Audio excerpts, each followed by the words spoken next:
Los criminólogos dicen que no existe el crimen perfecto. Lo que existe es el crimen mal investigado. Siempre, en cualquier investigación, aparece una pista clave que lleva hacia el asesino. Encontrémosla juntos, repasando este caso abierto. Hola a todos, mi nombre es León, y en cada video repasaremos todos los detalles de los más terribles casos criminales. Antes de empezar, no te olvides de suscribirte y dejar tu me gusta para que pueda seguir trayéndote el mejor contenido de investigación. Recuerda también activar la campanita, ya que estaré subiendo videos 3 veces a la semana. Empecemos. El caso del Triángulo de las Desapariciones de Irlanda.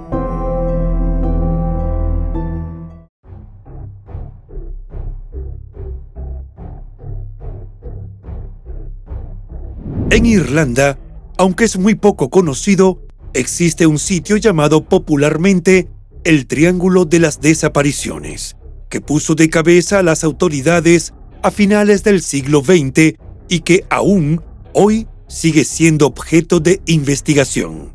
Así como el famoso Triángulo de las Bermudas, donde se ha perdido el rastro de barcos y aviones de forma inexplicable, en el Triángulo de las Desapariciones de Irlanda se perdió la pista de 8 mujeres de forma ciertamente inexplicable. Todo ocurrió en la década de los 90, en la parte oriental de Irlanda, en los límites de la provincia de Leinster, al este de Dublín. Las mujeres que se esfumaron de una forma misteriosa entre 1993 y 1998 no tenían nada en común. Eran de diferentes edades y sin parecidos en cuanto a sus características físicas y de personalidad. Además, dejaron de ser vistas en lugares distintos y entre uno y otro caso hubo meses de separación. Todo esto hizo difícil que se pudiera establecer un patrón. Las investigaciones se manejaron, en principio, como hechos aislados, y solo con el paso del tiempo se comenzó a pensar que podía haber alguna relación entre los casos. La primera desaparición ocurrió el viernes 26 de marzo de 1993. Annie McCarrick, de 26 años, nativa de Long Island, Nueva York, se mudó a Irlanda en 1987 para estudiar y compartía un departamento con 2 amigas en Sandymount, Dublín. La joven fue vista por última vez en horas de la noche en un pub llamado Johnny Fox, en el pueblo de Glencullen, donde supuestamente estuvo acompañada por un hombre joven. Los padres de Annie volaron de Nueva York a la República de Irlanda con la esperanza de hallar a su hija. Después de una estancia de 6 meses y de una intensa investigación del caso, el matrimonio volvió a su lugar de origen con la incertidumbre a cuestas, al no encontrar rastros de la joven. 4 meses después, el 25 de julio de 1993, se perdió el rastro de Eva Brennan, de 39 años, en Rathgar, un suburbio de Dublín. Según ciertas versiones, ella fue a almorzar con su familia en la casa de sus padres, pero salió de allí molesta, aparentemente por una diferencia con respecto a lo que había para comer. Algunas reseñas sostienen que la mujer nunca llegó a su sitio de residencia y que algunos testigos la vieron caminando por la calle Tremont antes de desaparecer a pocas cuadras de su domicilio. Otros reportes que hacen referencia a declaraciones de su hermana Colette sostienen que Eva sí llegó a su vivienda porque allí se encontró el abrigo que llevaba puesto la última vez que la vio el mismo día de su desaparición. El siguiente caso se registró 6 meses más tarde, el 3 de enero de 1994, en Waterford, e involucra a la joven Imelda Keenan, de 22 años. Ella era originaria de Mountmellick, pero desde que pasó unas vacaciones en Waterford, quedó prendada del lugar y al crecer se estableció allí para estudiar.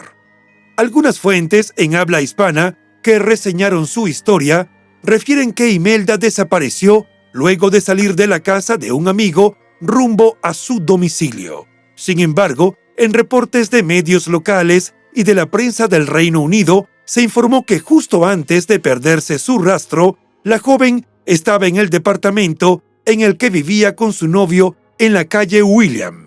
De acuerdo con estas últimas versiones, Imelda salió de su departamento a eso de la 1:30 de la tarde, diciendo que iba a la oficina de correos de Waterford con la intención de cobrar el paro. Imelda nunca volvió a su casa. La última persona que reportó haberla visto fue la secretaria de un médico local que se cruzó con ella justo cuando Imelda iba a atravesar la calle en la esquina de Tower Hotel. Lo que llama poderosamente la atención es que ese 3 de enero era feriado bancario, por lo que la oficina de correos a la que dijo que se dirigiría estaba cerrada. Un hecho que por sí solo abrió muchas preguntas que nunca tuvieron respuestas. 29 años después, el único de sus 3 hermanos que sigue con vida dijo que, aunque no existen evidencias de un crimen, él cree que su hermana fue asesinada. El 9 de noviembre de 1995 desapareció Josephine Jojo Dullard, de 21 años, cuando hacía autostop en Moon, en el condado de Kildare, para dirigirse a su casa en Callan, en el condado de Kilkenny. Según la reconstrucción de los hechos de ese día, Jojo perdió el último autobús directo a casa esa noche, así que tomó uno a Naas y luego abordó 2 unidades más para llegar a Moon. Una vez allí, llamó a una amiga desde una cabina telefónica y mientras hablaban, le comentó que un vehículo acababa de detenerse para recogerla. Esa fue la última vez que se supo de ella y desde entonces fue apodada como la chica de la cabina telefónica. Su familia tenía la esperanza de hallar su cuerpo, sobre todo desde que poco después de la desaparición, en noviembre de 1995, recibieron una carta de una mujer que afirmaba que su exnovio había abusado sexualmente y matado a Jojo. Sin embargo, hasta la fecha, no se ha confirmado la información. El 23 de agosto de 1996, Fiona Pender, una peluquera y modelo de 25 años de Tullamore, dejó el apartamento de su novio John y nunca más se la volvió a ver. Su desaparición afectó doblemente a su familia, pues Fiona tenía 7 meses de embarazo. Ella fue la única de las 8 mujeres cuyo rastro probable se descubrió años después. En 2008 se encontró una cruz de madera con el nombre de Fiona Pender en Slieve Bloom Way, en el condado de Laois.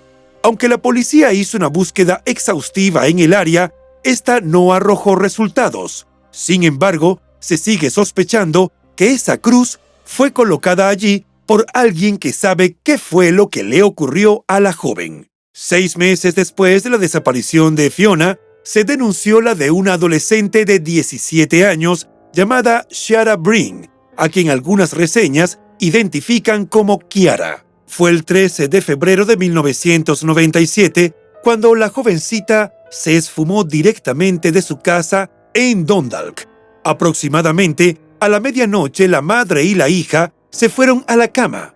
2 horas después, cuando la madre se levantó y fue al baño, notó que la habitación de su hija estaba vacía y que la ventana estaba abierta. Se piensa que Kiara, quien era hija única, salió de su casa a encontrarse con alguien, pero nunca volvió. En 2007, según algunos reportes, sus padres aseguraron haber visto a su hija o a una chica parecida cerca de la región donde desapareció, sentada en un banco. Estacionaron el vehículo y salieron corriendo para seguirla, pero ya se había ido. El 8 de febrero de 1998, Fiona Sinnott, de 19 años, desapareció del pueblo de Broadway. Sobre este caso hay 2 versiones. Una de ellas indica que ese día en la mañana, Fiona le dijo a su novio Sean que no se sentía bien y que necesitaba ver a un médico, tras lo cual el joven le dio el poco dinero que tenía a la mano y ella se fue. Nunca llegó al médico y desde entonces no se le volvió a ver. La segunda versión señala que Fiona fue vista por última vez en el pub Butler en Broadway, donde ella se había reunido con unos amigos, pero testigos aseguran que no la vieron irse, solo se esfumó. Fiona tenía una hermosa bebé que estaba por cumplir 1 año cuando su madre desapareció. El 28 de julio de 1998 ocurrió la desaparición de la joven Deirdre Jacob, de 18 años, quien residía con sus padres en Newbridge, en el condado de Kildare. Ese día, Deirdre fue a un banco local con la intención de pagar su alojamiento como estudiante en la universidad. Luego, iría a la oficina de correos y a visitar a su abuela. Fue vista por última vez no muy lejos de su casa, en la calle Barrestown. Muchos fueron los rumores acerca de lo ocurrido con estas mujeres y muchas las pistas seguidas por años en cada uno de los casos. Todas se esfumaron en distintas circunstancias y sus restos nunca aparecieron. Un auténtico y complejo rompecabezas que todavía sigue sin resolverse. La falta de una explicación lógica y científica sobre lo ocurrido con las 8 mujeres hizo que el imaginario popular buscara llenar el vacío con sus propias hipótesis. Fue así como algunos comenzaron a afirmar que una fuerza sobrenatural que rondaba el lugar había raptado a las chicas. No es extraño el surgimiento de ese tipo de creencias, especialmente si consideramos que Irlanda tiene una larga historia de desapariciones misteriosas. Desde 1893 se han registrado desapariciones de mujeres que eran atribuidas a hadas y duendes. Mientras tanto, en el plano real, los investigadores seguían buscando respuestas. Una de las teorías consideró que pudieron ser víctimas de un asesino en serie local, a pesar de que todas eran completamente diferentes, lo que no encajaba con la forma de actuar de un criminal en serie. En esa línea de investigación, el principal sospechoso fue Larry Murphy, un carpintero de Wicklow, quien tenía antecedentes penales por crímenes sexuales, y se pensó que podría ser responsable de las desapariciones de Annie, Jojo y Deirdre, quienes fueron vistas cerca del área donde Larry vivía en esa época. La operación rastreo de la policía, que se creó para investigar la desaparición, concluyó que había evidencia circunstancial que lo vinculaba con los casos. El sujeto fue enviado a prisión en 2001 por agresión sexual e intento de asesinato de una empresaria de Carlow, ocurrida en el año 2000. En esa fecha, Larry raptó a la mujer, la llevó de noche a un área boscosa de las montañas Wicklow y cuando intentaba estrangularla, 2 cazadores vieron la escena, salvaron a la mujer y aportaron la información que condujo a la detención del agresor. Cuando las autoridades le preguntaron a Larry acerca de la empresaria, el hombre simplemente señaló, sin remordimiento, que la mujer estaba viva y que había tenido mucha suerte. El delincuente fue encarcelado durante 15 años por los cargos de secuestro, abuso sexual e intento de asesinato de la empresaria, y salió en libertad condicional en 2010, luego de pasar 10 años y medio tras las rejas. Ahora se cree que vive en el Reino Unido. Si bien, como dijimos, fue sospechoso en 3 de las desapariciones, no hubo pruebas contundentes en su contra y el propio Larry negó categóricamente cualquier participación. En ese momento se descartó también que hubiera estado involucrado con los hechos vinculados con Chiara, Fiona Pender y Fiona Sinnott. Sin embargo, como veremos en breve, su nombre volvería a aparecer años después, asociado a una de las víctimas. En 2006, hubo un hallazgo que generó gran expectativa y alarma entre las familias de las desaparecidas. Las autoridades encontraron restos humanos cerca del borde del llamado Triángulo de las Desapariciones.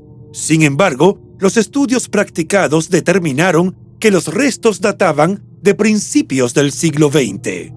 En 2018, otro nombre se colocó bajo los reflectores de la policía con relación a las desapariciones a raíz de un secuestro ocurrido ese año. El 22 de mayo, la policía recibió el reporte del secuestro de una mujer llamada Justine Valdez, de 24 años, lo que originó una búsqueda exhaustiva en el este de la República Irlandesa. Las autoridades contaban con información del vehículo en el que Justine fue raptada, por lo que no resultó problema rastrearlo. La noche siguiente, los agentes rodearon a Mark Hennessy, de 40 años, quien fue abatido a tiros al descender de su auto portando un par de cuchillos con los que amenazó a los oficiales. El caso se cerró de forma lamentable cuando la policía encontró el cadáver de Justine en una mina en desuso en el sur de Dublín. A pesar de la muerte de Mark, los agentes mantuvieron viva la investigación en busca de posibles vínculos entre el hombre y los casos de las 8 mujeres, ocurridos entre 1993 y 1998, en el llamado Triángulo de las Desapariciones. Según otra de las teorías, las 8 pudieron haber sido víctimas de tráfico de mujeres para explotación sexual. Esto quizá podía dar respuesta a las víctimas más jóvenes, pero no parecía aplicar en el caso de Eva Brennan, quien tenía 39 años. Por otro lado, si las chicas estuvieran vivas, alguien las notaría, pues sus retratos se mostraban en todos los canales de Irlanda, Gran Bretaña y otros países. De los 8 casos, uno de los más investigados en el transcurso de los años fue el de Deirdre. Su familia no escatimó esfuerzos, pero además, la policía recopiló muchos datos sobre las horas previas a su desaparición. Deirdre fue vista por última vez cerca de su casa en Roseberry, Newbridge, en el condado de Kildare, alrededor de las 3 de la tarde del 28 de julio de 1998. Más temprano ese día, a eso de la 1 de la tarde, había salido de su casa para ir a Newbridge. La vieron en el banco A y B en Main Street a las 2:20 antes de cruzar la calle e ir a la oficina de correos a las 2:30. Las últimas imágenes de las cámaras de vigilancia que la muestran fueron grabadas desde una oficina en Main Street mientras caminaba de regreso a su casa. El caso fue tratado oficialmente como uno de persona desaparecida hasta agosto de 2018, cuando se elevó formalmente a una investigación de asesinato ante la aparición de nueva información. Se pudo conocer que las imágenes de circuito cerrado de televisión del día de la desaparición se digitalizaron, lo que resultó en la identificación de nuevos testigos. Es aquí donde el nombre de Larry, el abusador sexual, volvió a entrar en escena como persona de interés. Según algunas versiones, mientras el hombre cumplía su sentencia de 10 años, principalmente en la prisión de Arbor Hill, le confesó a otro recluso que él había asesinado a Deirdre. Su afirmación no era del todo confiable porque, según dijo, estaba bajo los efectos de una droga cuando hizo la revelación. Sin embargo, había otra razón para mantenerlo como sospechoso. El hombre había visitado una tienda que era propiedad de la abuela de Deirdre. Frente a estos hechos, una comisión de investigadores viajó a Gran Bretaña en 2018 para entrevistarlo en compañía de la Policía Metropolitana de Londres, pero él se negó a responder preguntas y legalmente no había manera de obligarlo a acceder al interrogatorio. Siguiendo esa misma línea de investigación, en 2022 se llevó a cabo una importante operación de búsqueda en bosques remotos. La operación tuvo lugar en un sitio en Taggarstown, en el condado de Kildare, ubicado a unos 15 kilómetros de Baltinglass, donde vivía Larry en el momento de su desaparición. Nuevamente, tras 3 semanas de rastreo intenso, los investigadores quedaron con las manos vacías. La policía siguió 3.500 líneas de investigación, recopiló más de 2.000 declaraciones y realizó numerosas búsquedas de la estudiante desaparecida desde 1998. Al igual que en el caso de Deirdre, pero en 2022, el caso de Jojo fue reclasificado como asesinato luego de un examen por parte del equipo de revisión de delitos graves. Aunque no se revelaron los nuevos elementos que llevaron a esa nueva denominación. Una de las informaciones más recientes acerca de las desapariciones la encontramos en algunos medios españoles de marzo de 2023 y corresponde a los señalamientos de Kenneth Strache, un investigador privado en California, Estados Unidos, y ex agente del FBI. El hombre, quien es amigo de la familia McCarrick, los padres de Annie, que fue la primera desaparecida, dijo que está seguro de que el caso puede resolverse. El ex policía afirmó que sospecha del presunto asesino en serie español Antonio Angles, pues este llegó a Dublín menos de 48 horas antes de que Annie desapareciera. Al cumplirse 30 años de la ausencia de la joven mujer, el investigador privado pidió que su caso se elevara a una averiguación por asesinato. Explicó que la solicitud se formuló con la esperanza de que le dediquen más recursos y más horas de trabajo. La policía irlandesa hizo su trabajo con mucho cuidado, rastreando la zona y entrevistando a los familiares de los desaparecidos, a sus conocidos y a los testigos que fueron los últimos en verlas. Los sujetos considerados sospechosos fueron detenidos y sometidos a intensos interrogatorios, pero todo fue en vano. Hoy en día, todas las investigaciones siguen abiertas, esperando la llegada de datos que puedan conducir a respuestas. En cada nuevo aniversario, la Policía Nacional de Irlanda hace públicos nuevos llamados en el marco de la búsqueda de pistas. Las familias, por su parte, además de mantener vivo el recuerdo de Annie, Eva, Imelda, Jojo, Fiona Pender, Kiara, Fiona Sinnott y Deirdre, reafirman sus pedidos de ayuda para lograr, algún día, poner fin a la incertidumbre que los sigue acompañando.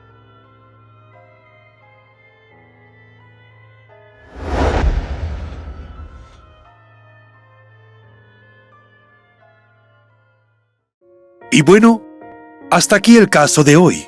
Como siempre, agradezco tu apoyo a mi trabajo. Si te suscribes, das un me gusta y compartes este video, me ayudarás a seguir creando contenido. Hasta pronto.